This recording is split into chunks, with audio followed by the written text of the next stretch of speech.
ठीक है। अंजना जी शुरू करूं मैं? है ना? ठीक है, मैं शुरू कर देती हूँ। करिए शुरुआत। हाँ, प्राकृतिक संतुलन में वास्तु की भूमिका। पिछले 2 दिनों से हम ज्योतिष विज्ञान के और अंक विज्ञान के अनेक आयामों पर चर्चा कर रहे हैं। उस चर्चा से यह तथ्य सामने आता है कि मनुष्य भौतिक जीवन और आध्यात्मिक जीवन को साधने के लिए ज्योतिष विज्ञान की मदद ले सकता है। जीवन जीते हुए कष्टों को दूर करके सुख की प्राप्ति करना यह भी मनुष्य का अधिकार है। वैसे तो शास्त्रों में नौ नौ सुखों की कल्पना की है: वास्तु, वाहन, पत्नी, पुत्र, माँ, बाप इत्यादि। सुख पाना अत्यावश्यक माना जाता है। जीवन में वास्तु का सुख अत्यंत महत्वपूर्ण है। प्रकृति के साथ अगर वास्तु संतुलन बनाकर निर्मित होती है तो वह वास्तु मनुष्य को सुख देने में समर्थ रहती है। सृष्टि निर्माण में अग्नि, पृथ्वी, जल, वायु, आकाश, इन पंचमहाभूतों का महत्व है। इसी प्रकार अगर वास्तु में भी हम इन 5 तत्वों को स्थापित करके शारीरिक, मानसिक और आत्मिक सुखों को प्राप्त कर सकते हैं। अगर इन 5 तत्वों का वास्तु में असंतुलन है तो मनुष्य दुख और कष्ट पाकर मृत्यु की तरह बढ़ता है। चाइनीज वास्तु विज्ञान ने भी फेंग शुई में धातु, लकड़ी, जल इन तत्वों को मानकर दोषों का निवारण करने की विधि को जन्म दिया है। स्वास्थ्यप्रद जीवन को अगर जीना है तो प्रकृति के इन 5 तत्वों को संतुलित करके हमें जीना पड़ेगा। 10 दिशा, 5 तत्व और गृहस्वामी में राशि तत्वों के आधार पर भारतीय वास्तु विज्ञान ने आदर्श वास्तु की कल्पना की है और व्यक्ति के जीवन में सुख, समाधान, यश, कीर्ति पाने के लिए वास्तु ही आशीर्वाद देती है, ऐसी कल्पना है। अर्थ, धर्म, काम, मोक्ष इन 4 पुरुषार्थों को पाकर मनुष्य अपने को धन्य मानता है। वास्तु ही प्रकृति का एक रूप है। विश्वकर्मा को ही सृष्टि का पहला आर्किटेक्ट माना जाता है। रावण ने सोने की लंका का निर्माण विश्वकर्मा के हाथों से ही हुआ था। आज इस अखिल भारतीय हिंदी महासभा के पटल पर हम आज की यह विषय पर आगे बढ़ाते हुए मैं प्राची मिश्रा जी को विनती करती हूँ कि वो आगे के कार्रवाई के लिए उपस्थित हो और मेरे वक्तव्य को मैं विराम देती हूँ। सबको धन्यवाद। बहुत बहुत आभार व्यक्त करती हूँ। नमस्कार, सभी को मेरा प्रणाम। मैं श्रीमती मनीषा खटाटे जी को, जो कि आज की इस कार्यक्रम की मुख्य अतिथि भी है, और आप अभी सुन रहे थे उनका उद्बोधन। वास्तुशास्त्र का हमारे जीवन में, इस प्रकृति में क्या प्रभाव होता है, उसके विषय में आज की मुख्य वक्ता डॉक्टर अंजना गुप्ता जी हमें विस्तार से बताएंगी। तो मैं आमंत्रित करती हूँ डॉक्टर अंजना गुप्ता जी को कि वे अपनी ज्ञानवर्धक जानकारी से हमें अभिभूत करें। डॉक्टर अंजना गुप्ता जी का मैं हार्दिक अभिनंदन एवं स्वागत करती हूँ। आप ना माइक खोल लीजिए। हम लोग एक बार 3 दिन का जो कार्यक्रम था अखिल भारतीय हिंदी महासभा के द्वारा महिलाओं को बहुत ज्यादा आगे बढ़ाने के लिए किया गया। और एक महिला सशक्तिकरण सिर्फ एक दिन नहीं होता है, यह बहुत सारे दिन होना चाहिए। इसका एक उदाहरण प्रस्तुत किया है। जिस तरह की हम लोगों ने देखा कि हम लोगों का 3 दिवसीय कार्यक्रम था और 3 दिवसीय कार्यक्रम में हम लोगों ने धर्म को, अध्यात्म को बहुत महत्व दिया और वैज्ञानिक आधार भी रखा है। जैसा कि पहले प्रथम दिन अंकों का जीवन पर किस तरह प्रभाव है, इसका महत्व है। हर अंक हमारे व्यक्तित्व से जुड़ा है और हमारी दोस्ती के कार्य के लिए किस तरह सहायता करता है या किस तरह हमें प्लेटफॉर्म देता है। वहीं हर बार आपके जन्मदिन, जन्म महीने और सन में बार बार आ जाना किसी अंक का अच्छा भी नहीं माना जाता है, जिसकी चर्चा हम लोग अगले महीने जरूर करेंगे। जैसे कि हम समझ सकते हैं कि अपने सपनों को बेहतर बनाने के लिए अंकों की उड़ान भी जरूरी है। तो दूसरे दिन हम लोगों ने बात की थी राशियों का जीवन में और जीवन के साथ साथ हमारे अंगों पर किस तरह से प्रभाव है। और यह प्रभाव चूंकि कोरोना काल में प्राकृतिक आपदा के रूप में दिखाई दिया और रोगों के रूप में आया। औषधि विज्ञान भारतवर्ष की जीवन शैली में दिखाई देता है। हमारा इस ओर क्रांति आने का यह 2020 से 2022 तक का बहुत बड़ा संकेत है। हमारे शारीरिक मानसिक स्वास्थ्य को बेहतरीन करने में सबसे पहले डॉक्टर होता है और उसके बाद हम ज्योतिष भी इसमें बहुत बड़ी भूमिका निभाते हैं कि हम लोग पहले से इस रोग को पकड़ लेते हैं और कई बार उसका इलाज पहले हो जाता है। हमारी धरोहर प्राचीन है जिसको हम आयुर्वेदिक के रूप में जानते हैं। क्योंकि कल समय कम था, मैं कुछ चीजें नहीं बोली थी। दैनिक प्रार्थना, खान पान, संस्कार आदि, स्वच्छता भी शामिल है। वास्तव में आरोग्यता ही उद्देश्य है हमारे जीवन में। ज्योतिष व औषधि दोनों ही प्राचीन है। जैसे कि हाथी की सूंड का कृष्ण गणेश जी का जुड़ना एक शल्य चिकित्सा है। वहीं धन्वंतरी का प्रकट होना, चरक संहिता, पशु चिकित्सा, सुश्रुत आदि सभी हमारे यहाँ आज भी जो प्लास्टिक सर्जरी होती है वह हमारे यहाँ की देन है। 3 चिकित्सा महत्वपूर्ण है। होम्योपैथिक जो कि 12 साल्ट है और 12 राशियां हैं, वहीं पर 3 वात पित्त कफ जरूरी है। इस तरह जीवन का विज्ञान आयुर्वेदिक त्रिदोष पर आधारित है। ज्योतिष में 52 पुराण पर एक चर्चा महत्वपूर्ण है, शिव जी का तांडव नृत्य। यह संहारक रूप में था। पूरे विश्व में शिव जी छा गए थे, जैसा कि सबको मालूम है। क्योंकि सावन चल रहा है इसलिए चर्चा कर रही हूँ थोड़ा सा। यह इनका सबसे उग्र रूप था। जब उग्र रूप आया तो यह पुलस्त नारद जी ने देखा तो पुलस्त जी ने बताया कि यह जो महादेव का सिर से तांडव हो रहा है वह मेष राशि है, मुख वृष राशि है, मिथुन दोनों भुजाएं हैं और वहीं पर देखा जाए तो हर राशि, हृदय उनका कर्क राशि था और उनका उदर सिंह राशि था। इस तरह उन्होंने पूरी राशियां पैरों तक उनके चारों ब्रह्मांड में पूरी तरह छा गई थी। वहीं से राशियों का उदय माना जाता है। वहीं से प्रकृति और निवास में क्षेत्र जहां पर ये राशियां निवास करती हैं वहीं इसका उपचार पद्धति है। मैं समझाना चाहूंगी। मेष राशि को मेढ़ा माना है। मेढ़ा में बकरी मानते हैं। बकरी के स्थान इसकी रेमेडीज होती है जहाँ बकरियां होती हैं। वृष को बैल माना है। गौशाला जहाँ होती है वहाँ वृष राशि की रेमेडीज रोगों की होती है। मिथुन को मनोरंजन का स्थल माना है। वीणा मानी, सरस्वती मानी है, यहाँ पर इनकी रेमेडीज है रोगों की। कर्क राशि जल का केकड़ा माना है। वहीं नदी, तालाब कर्क राशि की रेमेडीज है। सिंह राशि गुफा, पर्वत आदि है, वहां पर इसकी रेमेडीज मानी जाती है। कन्या राशि को रति स्थान माना है और वहीं पर दीपक लिए हुए कन्या है। बहुत सारे जहां अनाज है वहां पर कन्या राशि की रेमेडीज है। तुला राशियों की रेमेडीज भवनों, गलियों में जहां तराजू तोली जाती है वहां पर है। वृश्चिक राशि का जहां दरारें हैं, कीट पतंग है, विष का जहां स्थान है वहां पर वृश्चिक राशि की रेमेडीज है।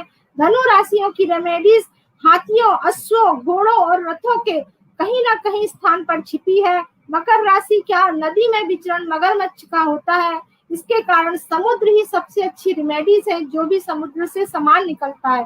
कुंभ राशि की रेमेडीज घड़ा माना है तो घड़े के अनुसार मधुशाला और इस तरह की जो चीजें होती हैं उसको कुंभ राशि की रिमेडीज माना है। आखिरी राशि मीन राशि है। मीन राशि को मंदिरों में और घर में और ब्राह्मणों के स्थान पर इसकी रिमेडीज होती है। इस तरह रोगों की रिमेडीज, चूंकि कल कार्यक्रम बीच में जाना पड़ा था, लेट हो गया था, मैं ये बता नहीं पाई थी, आज मैंने इसलिए सबको रखा है। अब मैं अपनी अगली वास्तु पे आती हूँ। चूंकि वास्तु हमारे जीवन का भी अंग है और हमारी ऊर्जा का भी एक बहुत बड़ा स्रोत है, तो मैं वास्तु को सबसे पहले बताऊंगी कि अंधिकासुर का वध करने के लिए जो शिव जी आए थे, वह रक्त बीज था। उसकी रक्त की इतनी बूंदें गिर रही थी कि शिव जी को उसको डैमेज करने के लिए आना पड़ा। पूरे देवता आए, सारे देवता आने के बाद मातृकाएं आई। मातृकाओं के आने के बाद भी वह राक्षस मर नहीं रहा था, रक्तबीज नाम का, जिसको अंधिकासुर का वध भी कह सकते हैं। जब वो देवता खड़े रहे बहुत देर तक, उसको जमीन में उल्टा करके गाड़ दिया गया। ऐसा बताया है वेदों में। जब उल्टा करके नीचे उस असुर को गाड़ा गया, क्योंकि देवता वहां बहुत समय तक खड़े रहे, तो वह वास्तु पुरुष की स्थापना है, या कह सकते हैं कि उस समय पूरा सम्मान देते हुए उस असुर को एक वास्तु शब्द यानी वस निवासे यानी जहां निवास करता था वो, उसके अनुसार इसको हमने वास्तु का नाम दिया। क्योंकि प्राचीन काल में विद्यार्थी गुरुकुल में 64 तरह की कलाओं को शिक्षा प्राप्त करते थे, उसमें एक वास्तु विद्या भी थी। 18 वास्तु के उपदेशक रहे हैं। पहले देखिए पाषाण युग था, जब जंगलों में हम सब रहते थे, और जब जंगलों में रहते थे तो हमारा जब ग्रोथ हुई, विकास हुई, तो हम लोग घर में आने लगे, घर में रहने लगे, और इस तरह से हम देखें तो नई सृष्टि क्रम बनी। ऐसे कई सृष्टियां बन चुकी हैं और खत्म हो चुकी हैं। क्योंकि हमें अभी अपने बारे में पता है, इसलिए हम लोग कहते हैं कि यह अभी साइंस डेवलप हुई इसलिए घर बन रहे हैं। ऐसा नहीं है, कई सृष्टियां खत्म हो चुकी हैं और उन सृष्टियों में हम किस अंक पे आ गए हैं पता नहीं है। तो इस तरह देखें तो वास्तु शास्त्र का बहुत ज्यादा उपयोग हम लोग दिशाओं के रूप में करते हैं, ऊर्जा के रूप में करते हैं। और मैं चाहूंगी कि मैं प्रेजेंटेशन रखूं अपना, इसलिए मैं इस पे आ रही हूँ। ठीक है।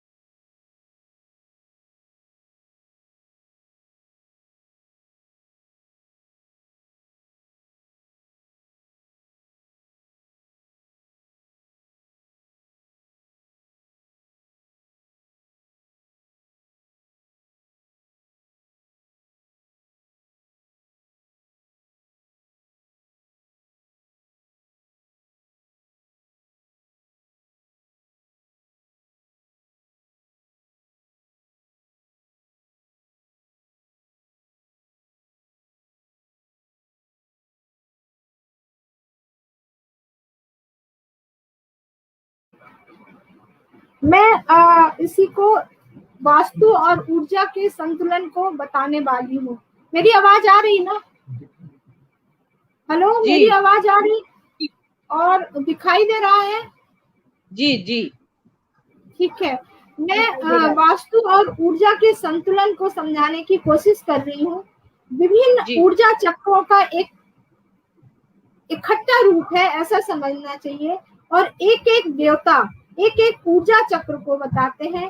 प्रकृति की इस ब्रह्मांड की विशिष्ट ऊर्जा को पहचानना और अनुकूल आचरण करना, या उस ऊर्जा का प्रयोग हमको इस तरह करना कि हम लोगों का लोक सुधरे और परलोक भी अच्छा हो, इस तरह से वास्तु पुरुष की कल्पना की गई थी। उसके बारे में आगे चर्चा करते हैं। 4 सभाओं की चर्चा बहुत महत्वपूर्ण है, क्योंकि हम लोग सोचते हैं वास्तु अभी अभी आया है। वास्तु चूंकि अभी का नहीं है, 4 सभाओं का वर्णन है, बहुत प्राचीन। अगर देखा जाए ऋग्वेद वगैरह में, उसमें बताया गया है कि जो इंद्र की सभा है, उसमें जो सभा में वास्तु का उपयोग हुआ है, वहां बुढ़ापा कभी नहीं आता है। दूसरी बताई गई है यम की सभा। यम की सभा, चूंकि हम लोग यम को समझते हैं मृत्यु के देवता, वह बहुत महत्वपूर्ण सभा है। वहां पर सिर्फ वही लोग जा पाते हैं जो सत्यवादी होंगे, जो सन्यासी होंगे, जो कर्मयोगी होंगे। इसलिए वहां पर उन लोगों को जाने मिलता है, बाकी लोग पृथ्वी पर वापस आ जाते हैं। अगली है कुबेर की सभा, जहां धन धन का अपार भंडार माना जाता है। यहाँ पर अप्सराएं रहती हैं, गंधर्व रहते हैं, और यह धन का अतुलित भंडार भरा हुआ है। और यहाँ पर शंकर जी कभी कभी आते हैं, और कुबेर के रूप में हम लोग जिनकी पूजा करते हैं, वहां पर शंकर जी का भी आना बहुत महत्वपूर्ण होता है। अगली सभा वर्णन हुई है वरुण सभा। वरुण सभा में वृक्ष हैं, विभिन्न प्रकार के औषधियों के वृक्ष हैं। देखिए वहां पर नाग है, नदियां हैं, ये सब वरुण की सभा में है। क्योंकि वरुण को हवा का भी माना गया है, और जल और ये सब जितनी नेचर में चीजें हैं वो सब वरुण की सभा में विराजित है। क्योंकि वास्तु वहां का इस तरह का है कि वहां पर सब कुछ दिखाई देता है, वरुण की सभा में, कुबेर की सभा में, यम की सभा में और इंद्र की सभा में। यह एक अलग तरह की सभाएं हैं। और आजकल हम लोग राज्यसभा और ये सभा देखते हैं, उनमें तो कुछ है ही नहीं है, उसमें तो बहुत छल कपट वाली सभाएं हो गई है, क्योंकि वहाँ वास्तु का उपयोग बहुत अच्छा नहीं किया गया है। तो एक मैसेज देना चाहूंगी कि यहाँ से कि वास्तु को हम लोग सभाओं के रूप में अगर देख रहे हैं तो सभा भी अच्छी होना चाहिए, वास्तु दोष भी ठीक होना चाहिए, तभी हमारे देश का राजा और वहाँ की जो सभाएं हैं वो अच्छी होंगी। इस तरह से हमें कहीं कभी मीटिंग नहीं करना चाहिए जब तक कि वहाँ की वास्तु सही नहीं हो। अगली बात करती हूँ मैं काल पुरुष की कुंडली का। काल पुरुष की कुंडली को अगर देखते हैं हम लोग तो उसका सिर है जो जिसको गाड़ा गया है जमीन में, उसमें देखिए तो उसमें उसका सिर ईशान कोण में है और उसकी दोनों हाथ ऐसे बंधे हुए हैं, नीचे भूमि की ओर गड़ा है वो है। और इसको देखे तो कंपास से देखना चाहिए, क्योंकि उत्तरायण सूर्य और दक्षिणायन सूर्य में यह वास्तु का चेंज दिखाई देता है। तो इसलिए बहुत महत्वपूर्ण बात बताने जा रही हूँ कि हमें इसका कंपास से सही दिशा में प्रयोग करके देखना चाहिए। देखिए जिस तरह से देखा है कि वास्तु पुरुष में हम लोग जमीन को भी बहुत महत्व देते हैं। अगर पूर्व में ऊंची जमीन हम लोगों की है, ईशान कोण ऊंचा है, तो देखिए धन, हमारी धन की वृद्धि होगी। अगर वही दक्षिण है तो हमारी कामनाओं की पूर्ति होगी, ऊंचा है जमीन। अगर वही निषेध कोण यानी जहाँ पे दक्षिण पश्चिम का कोना है, अगर वहां पर भूमि ऊंची है तो यह भूमि हमारे लिए अच्छी है। अगर पश्चिम में है, ऊंची है पश्चिम की ओर, तो यह धन धान और पुत्र प्राप्त कराने की भूमि है। अगर वायव्य कोण में ऊंची है तो भी हमारे लिए यह अच्छी मानी गई है। सिर्फ उत्तर में जो भूमि हो और वो ऊंची नहीं होना चाहिए। अगर उत्तर की भूमि ऊंची हो गई है तो निश्चित मानिए आपका धन का नाश होगा। वही इस ईशान कोण यानी जहाँ सिर है वास्तु पुरुष का, वह ऊंचा नहीं होना चाहिए। अगर ऊंचा है आपका ईशान कोण तो निश्चित मानिए आपको महाक्लेश यानी बहुत सारी प्रॉब्लम्स, क्लेश यानी होता है आपस में जमना नहीं, लड़ाई झगड़ा होना देख सकते हैं। इस तरह से देखा जाए तो वास्तु पुरुष में जमीन का भी बहुत महत्व है। अब हम दिशाओं की भी बात करें, भूमि प्राप्ति जिनको नहीं हो रही है उनको बाराह जी का मंत्र जप करना चाहिए। बहुत सारे लोग चाहते हैं कि घर मेरा हो, मेरे पास जमीन हो, तो उसके लिए मैं बोलूंगी कि बाराह जी का मंत्र का जाप करें और भूमि की परीक्षा करके हर वर्ण के लिए अलग तरह की भूमि होना चाहिए। जैसे ब्राह्मण है तो सफेद भूमि को ले, अगर क्षत्रिय है तो लाल भूमि सूट करती है, अगर आप वैश्य हैं तो आपको पीली भूमि सूट करती है, वहीं पर अगर शूद्र है तो काली भूमि में आपका मकान ठीक हो सकता है। तो इस तरह से देखा जाए तो वास्तु पुरुष के हिसाब से हम इसको बहुत अच्छे से समझ सकते हैं कि हमारा जो ईशान कोण है वह कहाँ होना चाहिए और कहाँ पर हमको इसकी ऊर्जा का ध्यान देना चाहिए। ईशान कोण जो होता है वह एकादश रुद्र का है, यहाँ से स्थिरता आती है। यहाँ के देवता सर्प हैं या शिव जी हैं, इसलिए जब वास्तु पुरुष की पूजा होती है तो 2 सर्पों का जोड़ा गाड़ा जाता है। इसका कारण यही होता है, अगर यहाँ सर्प का जोड़ा नहीं गाड़ा गया तो आपके घर में रहने पर आप में स्थिरता नहीं रहेगी। अगला हम अग्निकोण की बात करें, जहाँ की वास्तु पुरुष का हाथ मुड़े हुए हैं। अग्निकोण में अगर देखें तो यहाँ पर भी अग्निदेव के कारण से हमें हवन वगैरह करना चाहिए, तो पुण्यों की वृद्धि होगी, जो भी हम काम करेंगे वो उसकी वृद्धि होगी। उसके अलावा हम नीचे आते हैं पैर के पास, जो तलुए जुड़े हुए हैं नीचे वास्तु पुरुष के, उसको नैषेद्य कोण मानते हैं। चूंकि ये पश्चिम और दक्षिण का एरिया होता है, यहाँ पर 10 दिक्पाल होते हैं। 10 दिक्पाल ये देवता और राक्षस यहाँ दोनों होते हैं। और यह अगर आप यहाँ पर राक्षसों की भी पूजा नहीं करेंगे या पितरों का भी ये स्थान मानते हैं, हम पूजा नहीं करेंगे तो हमारे घर में कलह होंगे, हम लोग आपस में मैत्री नहीं कर पाएंगे, हम लोग आपस में जुड़ नहीं पाएंगे। यह स्थान सबसे ज्यादा जरूरी घर में है, क्योंकि सारी ऊर्जा का कलेक्शन यही होता है। अगली है वायव्य कोण, जो कि पश्चिम और उत्तर का कोना है। इसको भी देखें तो यहाँ के वायु देवता है, और यहाँ भी हम लोग खीर जो बनाते हैं या खिलाते हैं सबको, या खिचड़ी बनाते हैं, मतलब यहाँ पर भी हमको एक तरह का बलि देने का मतलब है कि हवन करते हैं हम लोग। इसका मतलब है यहाँ पुण्यों की वृद्धि होती है और आदमी में संपन्नता आती है। तो इस तरह से देखा जाए तो वास्तु पुरुष में जो 4 दिशाएं हैं और चारों दिशाओं का एक बहुत बड़ा महत्व है। इसके अलावा और भी है, पर मेन यही है कि हम लोग इसमें क्या क्या करते हैं। हर में 10-10 रेखाएं हैं बीच में, और 10-10 रेखाएं 10-10 देवियों को दी गई है, देवताओं को दी गई है।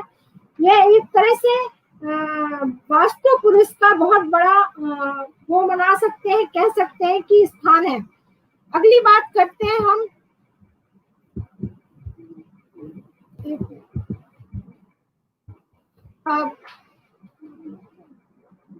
मेरा स्क्रीन से नहीं हो रहा गिनी। अगली वास्तु पुरुष में अगर हम देखें तो अगर पूर्व की दिशा में सुबह सूर्य की किरणें आती हैं, सूर्य की किरणों के आने से हमारा जितना भी काम होता है, इसलिए पूर्व मुखी बहुत अच्छा घर मानते हैं। यहाँ पर सूर्य की जो रेज आती है वह बहुत महत्वपूर्ण होती है, हमारे जीवन को बदलने की ताकत रखती है, हमें आरोग्यता देती है। वहीं अग्नेय कोण जो होता है, हम पूरब में हैं फिर अग्नि की ओर आ रहे हैं, मतलब हम इस तरफ दक्षिण की ओर बढ़ रहे हैं। यह अग्नि कोण स्त्री के लिए है, क्योंकि इसमें जो स्त्री खाना बनाएगी, रसोई है, शुक्र का कारक है, यहाँ पर उसकी क्षमता बढ़ेगी, उसका वर्चस्व स्थापित होगा। आज बाइयों ने वर्चस्व बना लिया है, क्योंकि हमने किचन को बाइयों के हाथों में सौंप दिया है। यह हमारा दोष है, यही शुक्र खराब हो जाता है स्त्री के लिए। तो हमको रसोई घर का अग्नि कोण में महत्व इसीलिए है। अगला हम दक्षिण में जाते हैं। दक्षिण का स्थान पुरुषों के लिए है। यह पुरुषों के लिए इसलिए है कि यह उत्साह का है, जोश का है, अधिकार का है। जिन पुरुषों को अपने अधिकार चाहिए, अपने कार्य क्षेत्र में अच्छा करना है, उन लोगों को हमेशा दक्षिण की दिशा की ओर जाना चाहिए, रहना चाहिए, ज्यादा समय तक बैठना चाहिए। और फिर आती है दक्षिण पश्चिम नैषेद्य कोण, जिसे कि हम लोग ने राहु दिया है। पर इन दक्षिण और ये जो नैषेद्य कोण के बीच में टॉयलेट होना चाहिए, बाथरूम का स्थान बनाया गया है या बताया गया है। इसके बाद हम दक्षिण पश्चिम के स्वामी राहु की बात कर रहे हैं। यहाँ भारी भरकम सामान होना चाहिए। क्यों होना चाहिए? इसको शास्त्रागार बनाया जाता था पहले, क्योंकि भारी सामान रहने से, यहाँ पर वजन रहने से राहु यानी निगेटिव ऊर्जा नहीं आएगी। अगर यह स्थान बंद नहीं है, हमारा पैक नहीं है, अगर एक छेद भी है, तो समझिए आपके यहाँ निगेटिव चीजें जरूर आएंगी, जिसे चाहे आप तंत्र मंत्र समझिए या निगेटिव चीजें समझिए। इसलिए इस स्थान का बंद होना बहुत जरूरी है। ऐसा समझ सकते हैं कि यहाँ सारी ऊर्जा एकत्रित होती है, मतलब हमारी एक्यूमुलेशन का पॉइंट है। अगर हम लोगों ने किसी कारण से ये खुला छोड़ दिया तो हमारी ऊर्जा किसी काम की नहीं होगी, क्योंकि यहाँ से ऊर्जा डाइवर्ट होकर ब्रह्म स्थान की ओर चली जाती है। इसलिए हमको समझना चाहिए कि यह स्थान बहुत महत्वपूर्ण है घर के लिए। हम आते हैं पश्चिम की ओर। पश्चिम का जो भाग है यह हमारे अध्ययन का होना चाहिए। जब भी हम पढ़ाई करें तो पश्चिम के भाग में बैठ के करें और साथ ही साथ हम खाना भी यही खाएं, क्योंकि खाना खाने के कारण सबसे बड़ी बात ये होती है कि यहाँ पर हमारा डाइजेस्टिव सिस्टम एक्टिव होता है। शनि है ना, तो हमारा मेटाबॉलिज्म बहुत अच्छा होने लगता है, भूख बढ़ने लगती है। इस तरह से मान सकते हैं कि अगर पश्चिम में हम बैठ के खाना खाते हैं तो हम लोगों को आरोग्यता मिलती है। अगला कोना आता है वायव्य कोण। वायव्य कोण की अगर हम बात कर रहे हैं तो यह है उत्तर और पश्चिम का कोना। यहाँ पर हमें अनाज का भंडारण करना चाहिए, यानी यहाँ पर चंद्रमा का स्थान है, तो यहाँ पर सारा परिवार एकत्र होके हंसी मजाक करना चाहिए। इसको रोने का घर भी इसीलिए कहा गया था कि यहाँ पर जो लोगों को बहुत दिक्कत हो, केकई इसी तरफ रही, जब केकई को रोना हुआ ना, रुदन घर इसको इसीलिए बोला गया, क्योंकि यहाँ से व्यक्ति में निगेटिविटी की जितनी चीजें यहाँ डिसॉल्व हो जाती हैं, इसलिए रोने से कई बार हम लोग अपने को रिकवर कर लेते हैं। तो इस तरह से कह सकते हैं ये प्रसन्नता का कोना है, इसलिए घर के हर व्यक्ति को शाम के टाइम एक बार इस कोने में बैठकर हंसी मजाक जरूर करना चाहिए, जिससे कि उनको हार्ट के रोग नहीं होंगे और खुशी रहेगी, जो आज हमें दिखाई नहीं दे रही है कहीं। अगला उत्तर का कोना आता है। यहाँ पर हमें जो औषधियां यानी कह सकते दवाइयां, जो बीमार है उनकी दवाइयां यहाँ होना चाहिए। यहीं पर हमको जल्दी खजाने का, कुबेर का स्थान है, तो खजाने यानी अलमारी यहाँ होना चाहिए। क्यों होना चाहिए? क्योंकि अलमारी का मुंह जो है वह उत्तर की दिशा की ओर खुलना चाहिए, पर रहना उत्तर पे चाहिए। तो इस तरह का जो अलमारी का स्थान है, या पहले लोग बाग अपनी तिजोरी रखते थे, इसका कारण यही होता था। जितने भी हॉस्पिटल हैं, अगर वह लोग अस्पताल को उत्तर की दिशा में रोगियों को रखें तो रोगी जल्दी रिकवर होते हैं, यह मानना है वास्तु के हिसाब से। आखिरी हम ईशान कोण की ओर आ रहे हैं। ईशान चूंकि गुरु का कोना है, ज्ञान का है, अध्यात्म का है, इसलिए सुबह सुबह हम लोग यहाँ पर पूजन कक्ष में रहते हैं, इसलिए यहाँ पर मंदिर होना चाहिए, क्योंकि आध्यात्मिक सारी बुराइयों को दूर करने की क्षमता रखता है। पर विद्यार्थी हो या जो लोग वैसे लोग हैं जिनकी शादी हुई है, उन लोगों को ज्यादा समय तक ईशान कोण में नहीं रहना चाहिए, क्योंकि इसमें रहने से वो व्यक्ति आध्यात्मिक ज्यादा हो जाएगा, या बच्चा पढ़ाई कम करेगा। लोग बाग आजकल क्या करते हैं, ईशान की तरफ बैठा देते हैं, तो वह बच्चा अध्यात्म की ओर चला जाएगा। पढ़ाई की दिशा पश्चिम होती है, इसलिए पश्चिम की ओर मुंह करके बच्चा पढ़ेगा तो उसका बहुत अच्छा रहेगा। इस तरह से हमने अभी आप लोगों से ये सब बताया। इसके अलावा अगली स्लाइड की ओर हम जा रहे हैं। एक मिनट, नहीं आ रही आगे स्लाइड।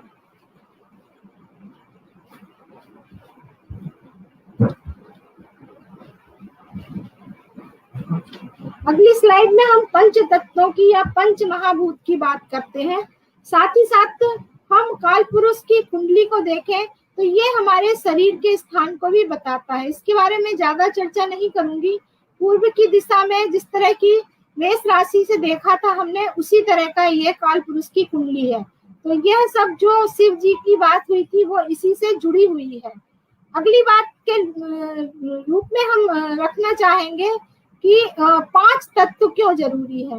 5 तत्वों को समझना बहुत जरूरी है हमारे लिए। 5 तत्व जिस तरह की सारे एलिमेंट्स को बताया गया है, उसी तरह से हमारे 5 तत्व होते हैं। सबसे पहले भूमि तत्व होता है। भूमि तत्व जो होता है वह भूखंड का भाग होता है। नहीं आ रहा है आगे स्लाइड।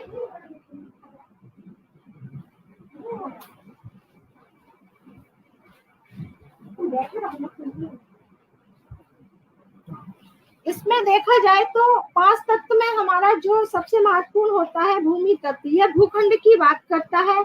और अगला है जल तत्व, वाटर वाला, यह जल की कमी, नदियों के बारे में बताता है और जल के बारे में बताता है हमारे घर में जल कहाँ होना चाहिए, और जल की कमी होने से मृत्यु के भी संदेश देता है। इस तरह से अग्नि तत्व, जो हम लोग अगर ठंडे नहीं होंगे तो हमारे स्क्रीन पर कुछ नहीं दिख रहा है। अग्नि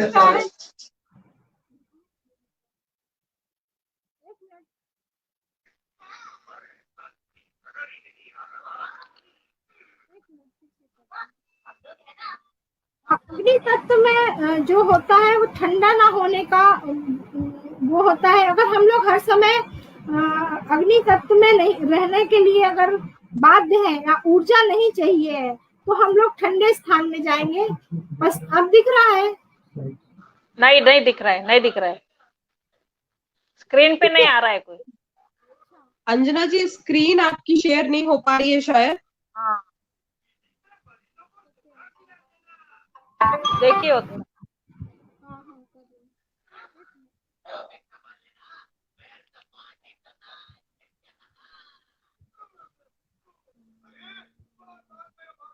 हम आकाश तत्व की बात कर रहे हैं। भवन की जो ऊंचाई होती है, अब दिख रहा है? नहीं अभी शायद शेयर हाँ, हुआ बट कुछ। अभी आया था। ठीक है, अगला है आकाश तत्व। जो भवन की ऊंचाई होती है, ब्रह्म स्थान होता है, वह सब हमारा आकाश तत्व होता है। इस तरह वायु तत्व में हम लोग। अंजना जी पुनः आपकी स्लाइड नहीं हम देख पा रहे हैं। आ गई? नहीं आई। मैं बात तो कर रही हूँ। हम आकाश तत्व की, हाँ ठीक है, हम आकाश तत्व और इन सब ग्रहों की बात कर रहे हैं। तो हमने देखा कि भूमि तत्व हमारे वास्तु में बताया गया है, भूखंड को, जल को बताया गया है जो हम लोग नल टोटी और ये पानी रखते हैं उसको, अग्नि तत्व बताया गया है जहाँ हम लोग खाना बनाते हैं, वायु तत्व खिड़की जो होती है, छत होती है, छत की ऊंचाई भी महत्वपूर्ण होती है, ये सब है। आकाश तत्व में हम लोग ब्रह्म स्थान को महत्व देते हैं जो बीच में होता है, सेंटर में होता है घर में। तो इस तरह से हम लोगों को सारे पंच महाभूत को बैलेंस करना होता है। उसके कारण से हमारा तन और मन जो दो पहिए हैं वह स्वस्थ व संतुलित होते हैं। और प्रकृति में 3 बल होते हैं जिनका एडजस्टमेंट करना बहुत जरूरी है। यह इसलिए बताया गया है कि ये सब दिशाएं हैं और इनको हम वास्तु पुरुष से और ग्रहों से इसको हम देख सकते हैं।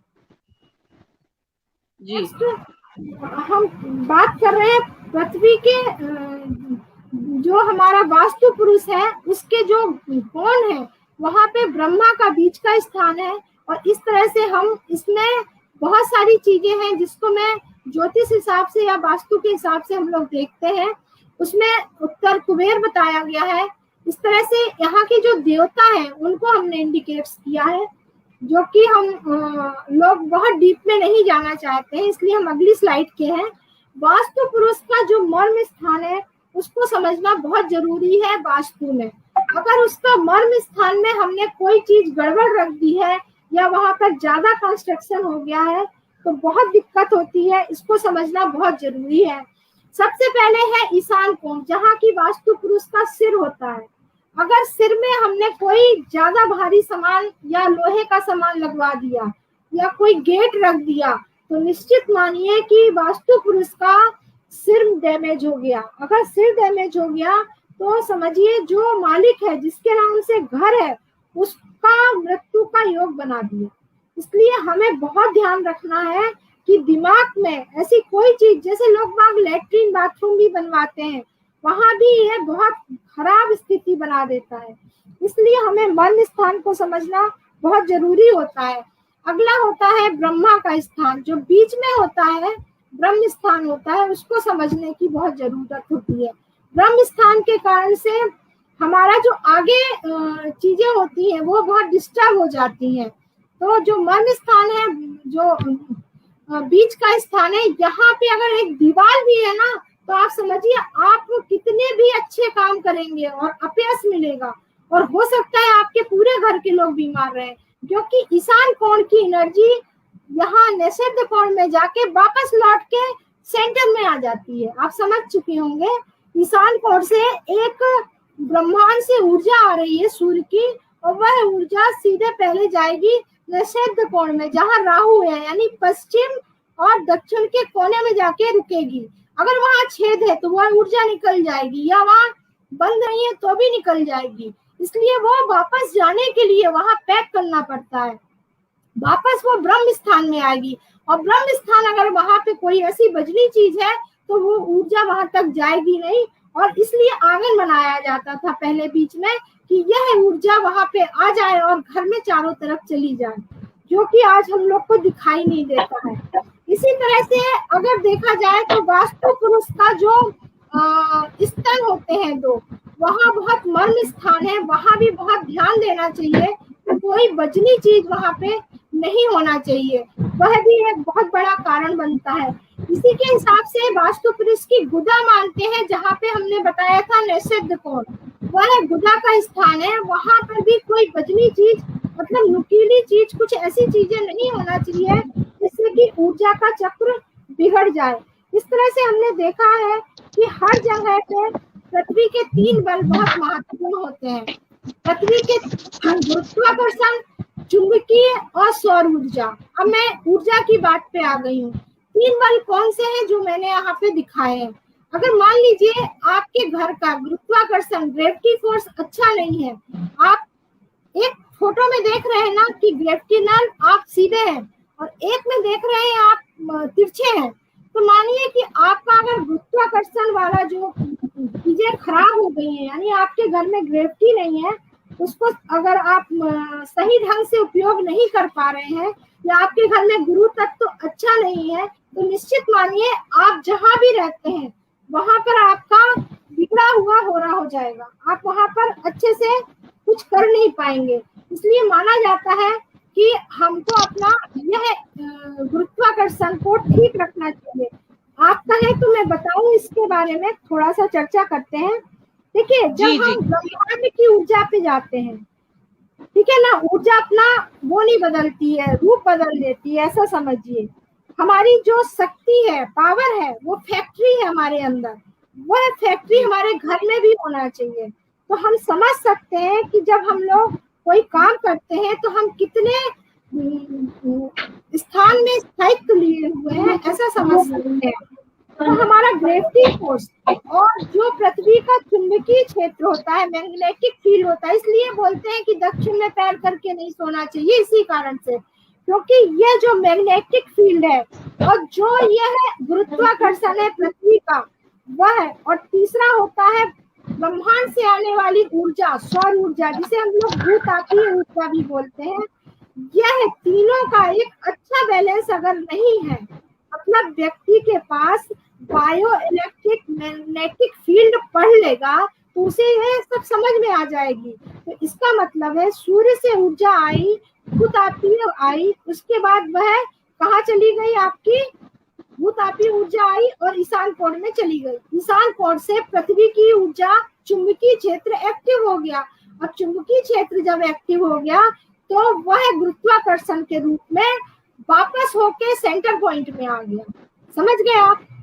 जो सौर ऊर्जा ऊपर से आई आकाश से, वह जमीन से चुंबकीय ऊर्जा आई, और ये दोनों ऊर्जा जब जाकर निषिद्ध कोण में जाती है तो वहां से एक ऊर्जा गुरुत्वाकर्षण के रूप में हमको स्थायित्व देती है घर में।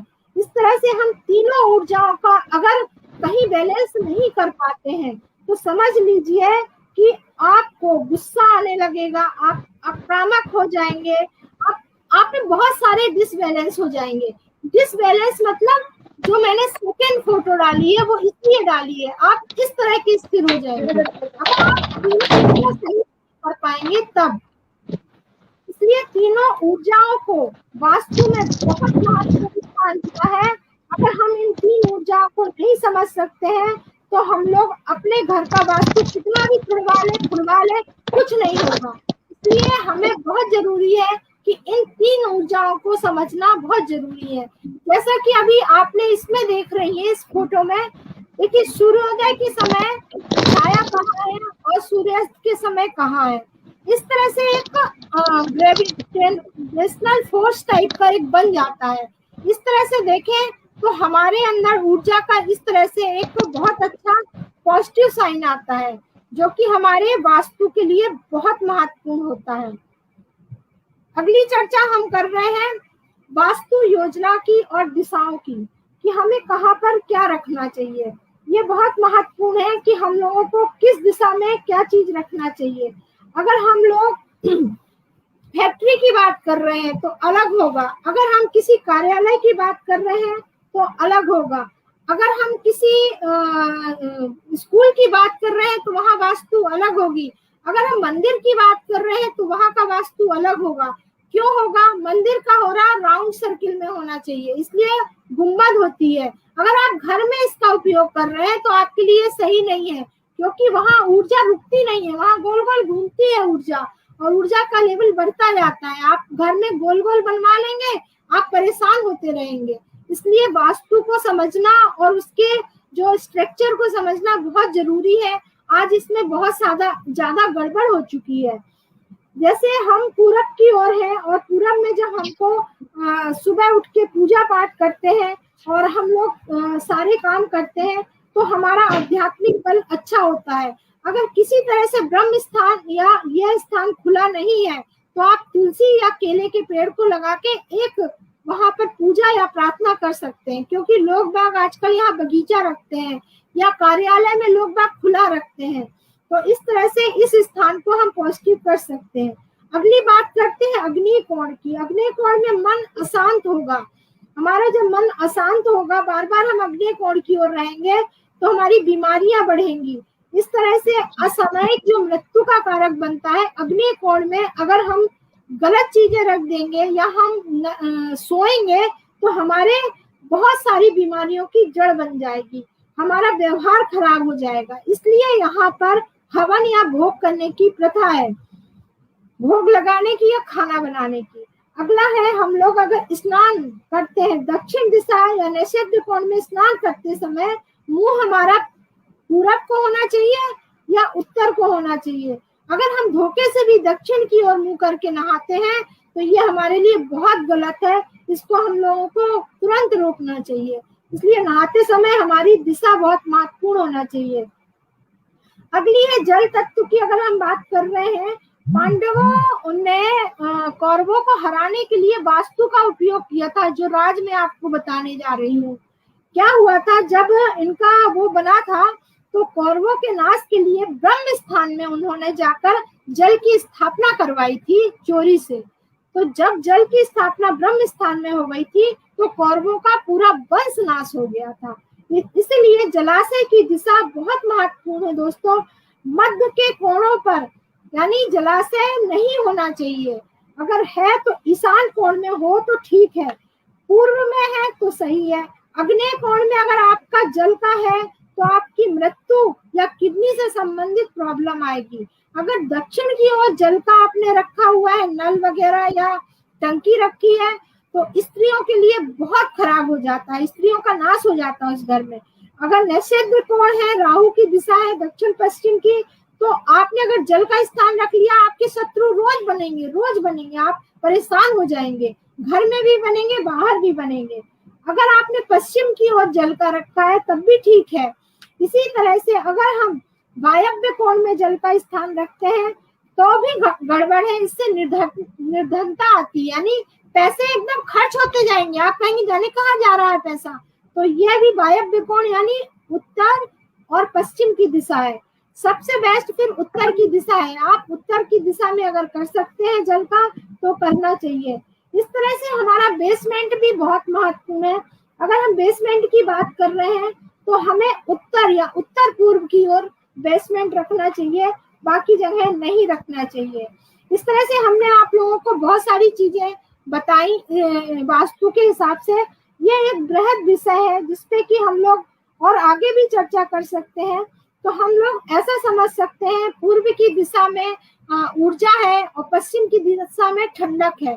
इसलिए अगर हमें अपनी ऊर्जा को बढ़ाना है या हमें बहुत ऊर्जावान बनना है तो हम पूरब की ओर ज्यादा रहे। अगर हमको बहुत टेंशन है तो हम पश्चिम की दिशा में जाके बैठ जाएं तो हमको शांति मिल सकती है। इसी तरह हमने आखिरी में जो रखा था वृक्षों का, वास्तु और वृक्ष का, क्योंकि अभी आप लोग और चीजें पूछेंगे मैं उत्तर दूंगी। वास्तु और वृक्ष में देखिए, अगर हम वृक्षों की बात कर रहे हैं तो हमें एक जाति के वृक्ष लगाना चाहिए। अगर हम ऐसा नहीं कर पाते तो 3 स्पीसीज के वृक्ष लगाना चाहिए घर में फलदार वृक्ष नहीं लगाना चाहिए दोस्तों, क्योंकि इससे संतान के लिए कष्ट आता है। वहीं पर पीपल लगाना चाहिए, पर पीपल को काटना नहीं है, बेल को काटना नहीं है, इसलिए मना किया गया क्योंकि इनकी ना तो हम पूजा कर सकते हैं और इनको काटना भी वर्जित है। अगर इनको काटते हैं तो ऐसा बोला जाता है मृत्यु के योग बनते हैं, तो इसलिए यह पेड़ को लगाने में लोग डरते हैं। अगले है कि खट्टे और जो तीखे वृक्ष होते हैं उनको नहीं लगाना चाहिए। अगर वो वृक्ष हम लगाते हैं वास्तु के हिसाब से तो हमारे बहुत सारे हिडन्स बनते हैं, मतभेद बनते हैं और हम पार्टनरशिप और अपने घर के संबंधों में कहीं निगेटिव हो जाते हैं। वहीं पे कांटेदार अगर हम दूध वाले वृक्ष लगाते हैं तो देखिए क्या होता है, इससे भी हमारे धन की हानि होने लगती है। इस तरह से देखा जाए तो वृक्षों को लगाने में भी वास्तु में बहुत महत्वपूर्ण है। भारी वृक्ष है तो घर के पीछे लगाइए, हल्के वृक्ष को बाहर की तरफ लगाइए। इसी तरह से बहुत सारी इसमें रेमेडीज है कि हम लोगों को वास्तु के हिसाब से बैलेंस बनाना है तो कौन सा वृक्ष कहाँ पे लगाना चाहिए। वहीं पर अगर वृक्षों के अलावा देखें तो हमें 5 बहुत महत्वपूर्ण वृक्ष की बात कर रही थी, पीपल, बेल, बट, आंवला, केला और तुलसी। अगर यह वृक्ष हम लोग किसी भी तरह से गमले में लगा पाए तो ये हमारे वास्तु को बैलेंस करते हैं। और वास्तु को बैलेंस करने के लिए लास्ट में बताऊंगी, अगर आपके घर में वास्तु दोष है तो आप 9 साल तक रामचरितमानस का पाठ कराइए। वहीं पे हाथी दांत आते हैं जिनको कहते हैं, उनको भी आप लोग घर में वास्तु के हिसाब से गड़वा सकते हैं जमीन में। वहीं पर अगर वृक्षों की बात कर रहे हैं हम लोग तो उसमें जितने भी वृक्ष हमारे दूध वाले हैं उनको बिल्कुल नहीं लगाना चाहिए और उसके साथ साथ हरी घास को महत्व देना चाहिए। हरी घास हमारे जीवन में बहुत महत्वपूर्ण होती है क्योंकि ये बुद्ध की है और बुद्ध के कारण से हमारे मन में बहुत अच्छा रहता है, खुशहाली आती है, नए नए विचार आते हैं। कोई क्वेश्चन हो तो बताइए। जी अंजना जी, जैसा कि आज का विषय वास्तु और प्रकृति से संबंधित था, तो चूंकि हम इस समय 1.5 वर्षों से 2 वर्षों से जो इस आपदा से जूझ रहे हैं, इस कोरोना से जूझ रहे हैं, आप इसके विषय में भी कुछ कहना चाहेंगी? बिल्कुल कहना चाहेंगे। कोरोना के लिए हम लोगों ने बहुत सारे अब पेड़ पौधे लगाने शुरू कर दिए हैं। वहीं पर अगर वास्तु के हिसाब से देखा जाए तो काल पुरुष की कुंडली में जो ईशान कोण है वह दूषित अगर है तो आपको ऑक्सीजन का लेवल कम हो जाएगा, क्योंकि ऑक्सीजन वहीं से मिलती है हमें। वहां पे काल पुरुष की आंखें हैं। ब्रह्मांड में या जिस देश में ऐसा वास्तु होगा, क्योंकि ये नगर का वास्तु अलग होता है, बहुत सारे वास्तु को देखा जाता है। तो जिस तरह का वास्तु होता है नगर का, मंदिर का, फैक्ट्री का, तो कहीं ना कहीं जहाँ ये प्रॉब्लम आई है वहां पर ये वास्तु दोष है। तो वहां पर वास्तु पुरुष के हिसाब से देखिए तो वो चीज, वह जगह डैमेज होना चाहिए मेरे हिसाब से। साथ ही साथ मुझे लगता है कि अगर हम लोग जो वृक्ष की बात कर रहे हैं ऑक्सीजन लेवल बढ़ाने की, लगा के तो हम भी बहुत सारे आए थे पर सूख तो सब गए हैं, तो क्या मतलब हुआ। तो हमें जल के स्तर बढ़ाने के लिए बरगद का और पीपल का पेड़ लगाना चाहिए। इसी मन से मैंने ये बात एक बार कही थी जब वट सावित्री की बात हुई थी। तो हमें ऑक्सीजन लेवल बढ़ाने के साथ कोरोना जैसी महामारी से बचने के लिए मुझे लगता है कि हमें बहुत पॉजिटिव पेड़ पौधों को अपने आसपास रखना चाहिए। जैसे एक नागमणि नाग का पौधा होता है, उसे रखना चाहिए। हमारे लिए बहुत अच्छा एक पौधा बता रही हूँ जो कि होता है अजवाइन का पौधा, यह पौधा भी है, गिलोय का पौधा है। इस तरह के पौधे हमारे घर में होना चाहिए और इनको हमें लगाना चाहिए। और ये कोरोना की बीमारी में हमें अभी भी खाते रहना चाहिए। ये हमारे लिए बहुत जरूरी है कि हम इस तरह के पौधे लगाएं और कोरोना काल में वास्तु के हिसाब से हम अपने घर की एनर्जी के लेवल को ठीक करें। जिनके घर में अग्निकोण दूषित थे उनके यहाँ मृत्यु हुई है, मैंने ये काफी लोगों के वास्तु के हिसाब से देखा है। क्योंकि आपकी कुंडली में भी बता दिया जाता है कि आपके घर का यह कोना दूषित है, क्योंकि जहाँ कुंडली में राहु बैठा होता है वो आपका प्रवेश द्वार होता है और जहाँ आपका दरवाजा बंद होता है वो केतु का स्थान मानते हैं। आज मैं एक वेबिनार में इस बारे में चर्चा की हूँ, इसलिए बता रही हूँ कि हमें राहु यानी मुख, घर का मुख बहुत जरूरी है कि ऊर्जा बहुत पॉजिटिव आए। अगर दक्षिण में जिनका घर है उनको कुछ ना कुछ रेमेडीज के रूप में जरूर करना चाहिए। जैसे मैं कहती हूँ उन लोगों को कोई ऐसी चीज रखना चाहिए, लाल रंग का लाइट जला लेना चाहिए, या हम समझ सकते हैं कि वहां पर हनुमान जी की एक फोटो रहना चाहिए। इस तरह से हम रेमेडीज देते हैं कि उस चीज को हम बैलेंस कर पाए। ज्यादातर मैंने दक्षिण वालों को मना करती हूँ कि इस कोने में आपके लिए नहीं है, क्योंकि हर कुंडली अलग है, किसी को सूट भी करता है। जैसे मुझे दक्षिण की दिशा सूट करती है, हर लोगों को नहीं कर सकती है, क्योंकि मंगल मेरा कारक है। तो ऐसे समझ सकते हैं हर कुंडली में वास्तु के हिसाब से भी अंतर आ जाता है। ठीक है प्राची जी, मेरा दूसरा प्रश्न ये था कि आपने वास्तु के विषय में काफी कुछ जानकारी दी। कहाँ पर कौन सी ऊर्जा होती है, कहाँ पर क्या सामान रखना चाहिए, कहाँ पर भोजन करें, कहाँ पर अध्ययन करें, कहाँ पर शयन करें, कोण कितने प्रकार के होते हैं, वास्तु पुरुष क्या होते हैं, ये सब आपने बताया।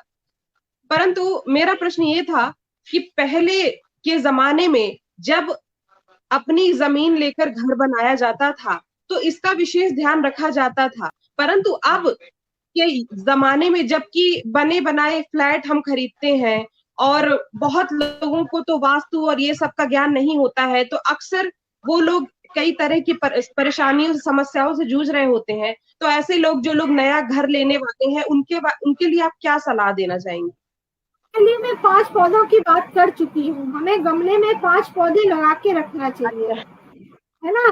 तो उन 5 पौधों से हम पॉजिटिव रहेंगे। साथ ही साथ वास्तु पुरुष होता है, कई लोगों के फोन आते हैं कि हमने फ्लैट लिया हुआ है अंजना जी, अब हम वास्तु पुरुष को जमीन में कहाँ गाड़े। तो आप उस गमले में जो गमला है उसमें आप गाड़िए, पर ध्यान रखिए उसकी मिट्टी आप बदलिएगा नहीं फिर, क्योंकि उसमें आपके वास्तु पुरुष है।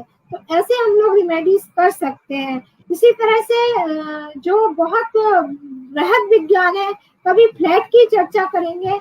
हमने जो अगले टॉपिक्स लिए थे वो ऐसे थे कि रोग का वास्तु से क्या संबंध है, ऋण का वास्तु से क्या संबंध है, पारिवारिक अशांति का वास्तु से क्या संबंध है, 50 बाधा का क्या संबंध है, राज प्रकोप होता है, कोर्ट कचहरी चलते हैं उनका भी संबंध है, वंश की वृद्धि का भी संबंध है, विवाह का भी संबंध है। देखिए यहाँ लड़कियां बहुत समझदार होती हैं, वह उस कोने में नहीं सोती जहां से उनको जाना पड़े, इसलिए विवाह नहीं होते हैं।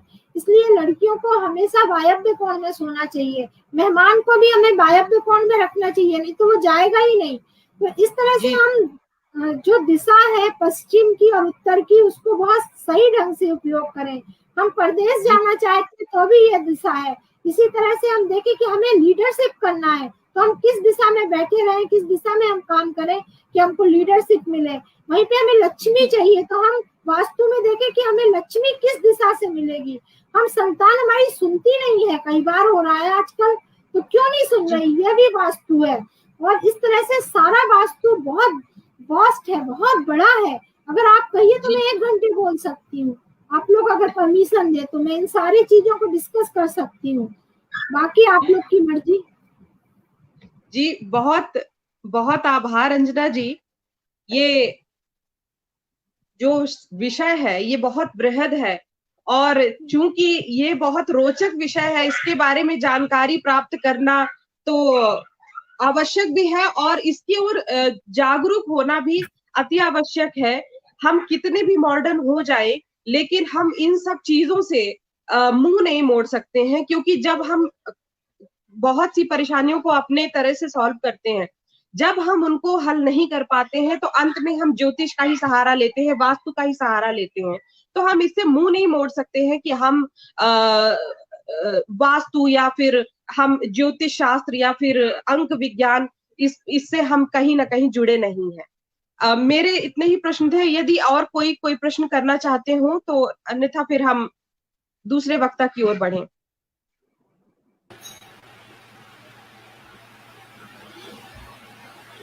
सबको नमस्कार, मैं सरिता सिन्हा। एक प्रश्न मेरा है, उसका जवाब चाहती हूँ।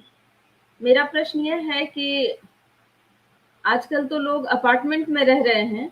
अपार्टमेंट में हर कुछ सही तरीके से बना हो इसकी जानकारी भी नहीं रहती, और इस वक्त जो चर्चा हुई है उसको देखते हुए सुनते हुए ऐसा लग रहा है कि बहुत सारी ऐसी चीजें हैं जो वास्तु को फॉलो नहीं भी की जाती है अपार्टमेंट में। तो ऐसे में कोई एक ऐसा छोटा सा टिप्स जिसको हम लोग अपनाएं और इजीली अपना सकें और वास्तु के दोष को दूर कर सकें, अगर ऐसा कुछ हो तो प्लीज बताएं। देखिए, बहुत इजी नहीं है, क्योंकि 5 एलिमेंट्स को बैलेंस करना इतना सरल नहीं होता है। हम लोग सोचते हैं कि एक गोली खा लें और दवाई ठीक, मतलब शरीर ठीक हो जाए। तो हमें उसमें डाइट भी देखना पड़ती है कि हमारी डाइट क्या जा रही है, और हमें देखना पड़ता है हम पानी का इंटेक कितना ले रहे हैं। हमें ये भी देखना पड़ता है कि हमने कितने समय तक सोए और कितने बजे उठ गए हैं। तो देखिए, एक टिप्स तो होगा नहीं, फिर भी कोशिश करिए कि आप ब्रह्म स्थान को खुला रखने की कोशिश करिए। अगर ब्रह्म स्थान आपका घर का खुला हुआ है तो 90% मैं मान सकती हूँ कि वास्तु दोष का बहुत सारी चीजें नहीं हो सकती है। और वहीं पे अगर ईशान कोण में हम लोग कुछ ऐसी रेमेडीज कर सकते हैं बिना तोड़ फोड़ के, कम से कम लैट्रिन बाथरूम है तो उसको मैं कहती हूँ यूज नहीं करो, या फिर ऐसा कुछ कर सकते हैं जहाँ पर कि हम उसको डाइवर्ट कर सके, यानी हम उसके प्रतिबिंब को चेंज कर सके। हम लोग वहाँ कांच लगवाते हैं, मिरर, उससे उसको रिफ्लेक्ट कराते हैं। इसी तरह अगर हम अग्नि कोण में नए कपल को सोने को कहते हैं तो अच्छा है।